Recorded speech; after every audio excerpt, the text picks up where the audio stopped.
Hello everyone, Keshe Kotonan Dewakia. My name is Mallory Kutauki. I am from Zuni Pueblo.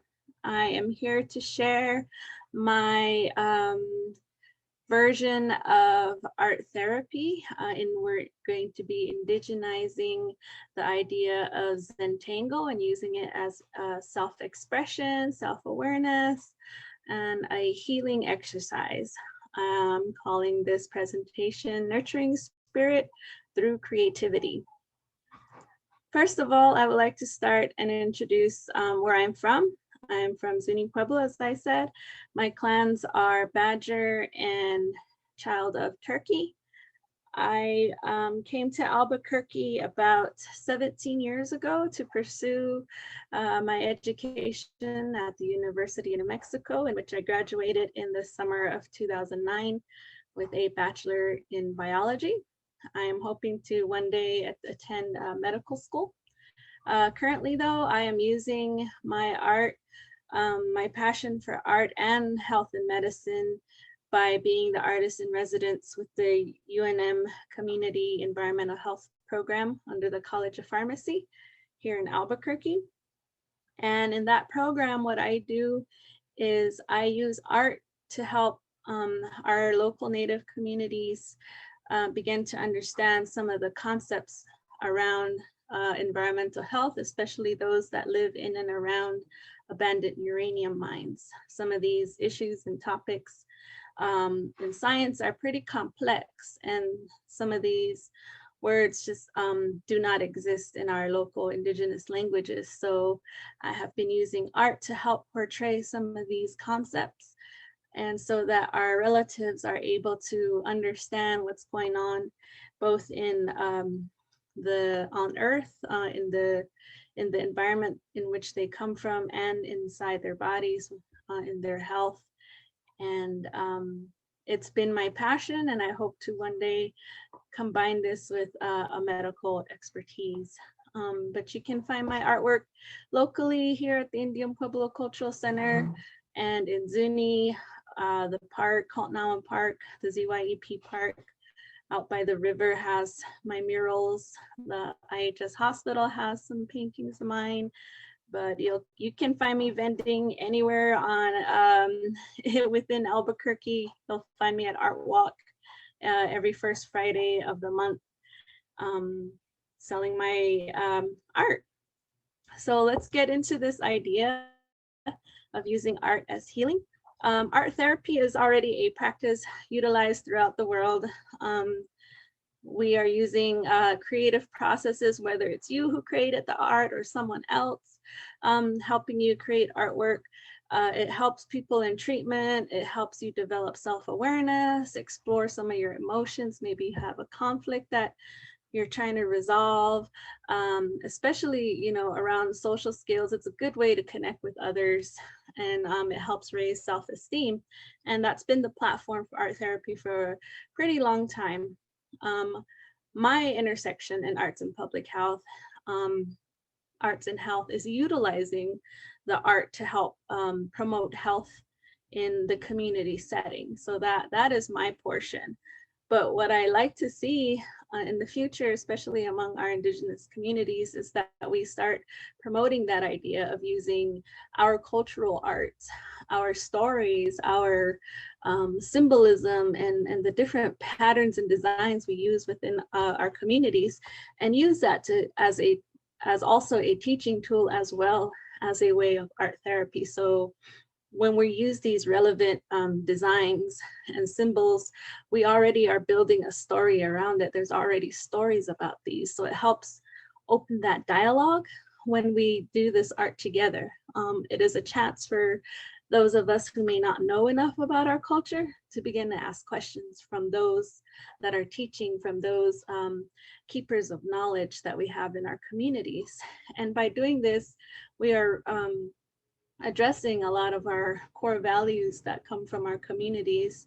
And each community we have, overlapping and similar core values, such as, being a good neighbor and helping our relatives and having that positive mindset. And when we talk about things like that, we want to promote that within ourselves and among others. And I feel that that idea combined with our cultural symbolism and the way we ornate ourselves and just our cultural practices, we can combine those things and create it as an art therapy for whether it's an individual practice or to share it with the community. So this is something I took from what I learned several years ago. There's this sketching process called Zentangle. And for this exercise, if you are able, I would like you to join along. You may have received a packet with coloring sheets on them. Those are from my personal coloring books that I created back in 2011. And they are pottery designs and sun face designs.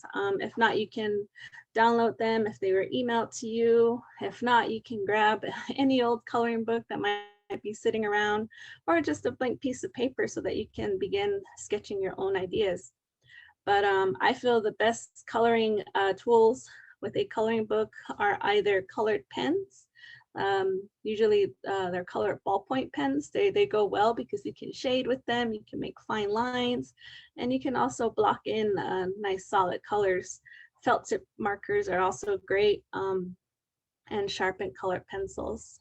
If you're going to be using felt tip markers, I would put an extra blank page behind your work so that it doesn't bleed through your other pages. But this exercise that I'm going to talk about, Zentangle healing exercise, we're going to be working on and thinking about a daily reflection. It's going to help promote focus. It's going to reduce stress and anxiety, help you relax. And like I said before, it'll create this cultural dialogue that would be very, healing in itself, because you're also learning about where it is you come from and the people around you and your culture, and definitely show gratitude to those ideas, and allow you to have a form of self-expression as well. We also want to think about possibly doing a little bit of journaling with this exercise as well, either on the corner of the sheet, maybe in the back of it, if your markers didn't bleed through. You can flip the page over before or after you start coloring in, and just, maybe write down some of your feelings today. Is there a topic that you want to address? Is there a reason why you are trying to, relax today? Is there something that's on your mind you want to let go? Let's let it go on this piece of paper by writing it down. Maybe write a small reflection, and then we'll begin this exercise. The idea behind Zentangle, it is a movement that happened several years ago where we just did not want to call it doodling, but it basically is doodling with a structure and with patterns. So you're creating, little designs and markings and patterns that really kind of, become something on its own.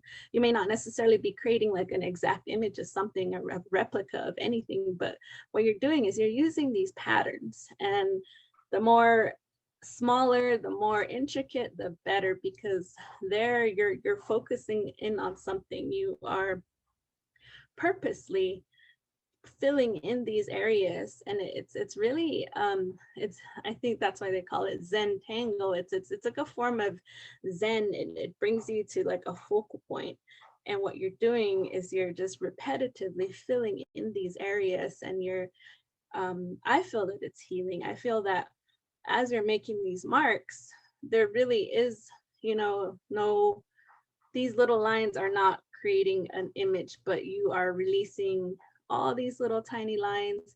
And in the end, eventually, it is going to be a part of something bigger. So I have here on the bottom left corner an example from the website telling you about Zentangle. You can look it up. I believe the paper company Strathmore is the one that promotes the art of Zentangle.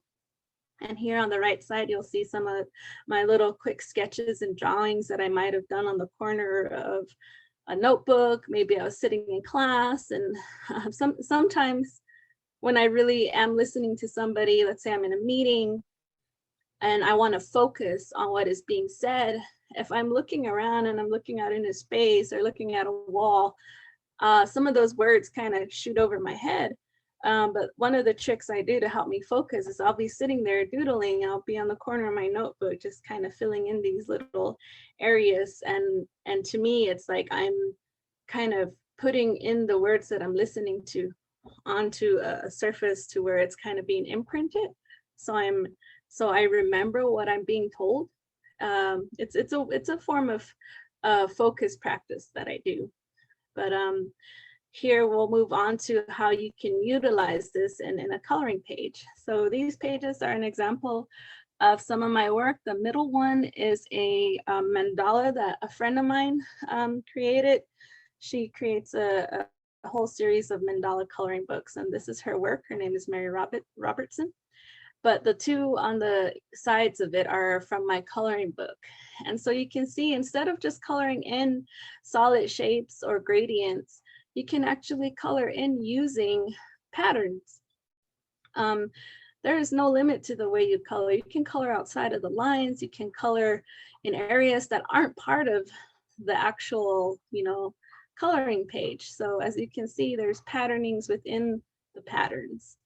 And here, as I said, you can start beginning to talk about the idea behind the importance of the sun face. Maybe there's some patterns in there that you may not recognize and you want to talk to, especially within our Pueblo communities. Some of these patterns represent feathers. These crooks right here represent the drumsticks. Feathers when we plant our prayer sticks during the seasons.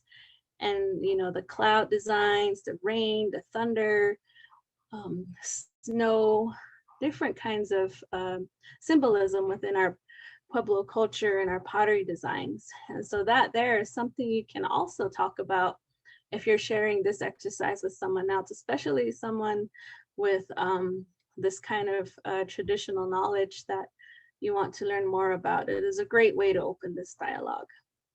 And as I had said, this form of self-expression allows you to kind of work through something that has been maybe on your mind lately, or even something you're so super proud of and you want to get it out there. Think about the colors that you'll be using. Some of these colors actually can heighten your mood. So using brighter colors, using neons and the hot pinks that could be in your little color palette.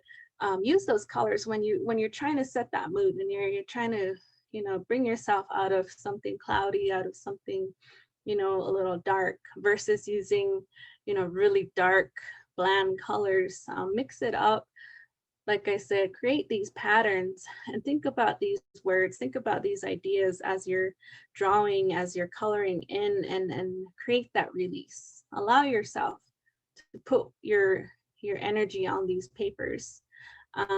Make it yours, make it unique. And at the same time, think about what you already have. What are you grateful for right now? What is your strength? What is your proudest moment?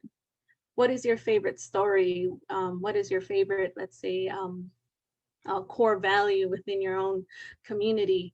What strengths did you learn from your ancestors? What is something you're proud of that you still carry on from your ancestors?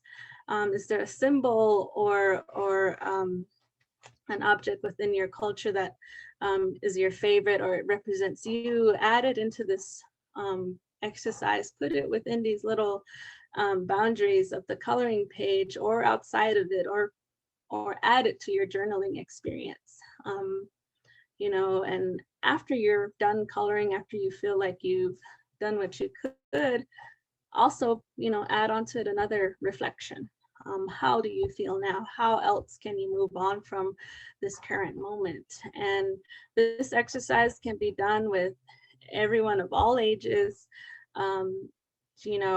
This is a good way to, start a form of journaling as well. You don't necessarily have to have long paragraphs and pages on a notebook. You can have this coloring page with, a few, jot down a few ideas on the back or around it, and make it a creative event. So that is something I wanted to share with everybody today. And I thank you very much for attending the workshop and letting me share how I decompress. That is what I like to call it, a form of decompression after a long, hard day. This is what I come home to. And I believe there are ways you can download coloring pages on, let's say, a tablet. I believe there's programs out there that you can color using a stylus. If you have an iPad or tablet, you can look in your app store and see if there's anything on there like that that you can actually utilize, like a drawing or sketching app.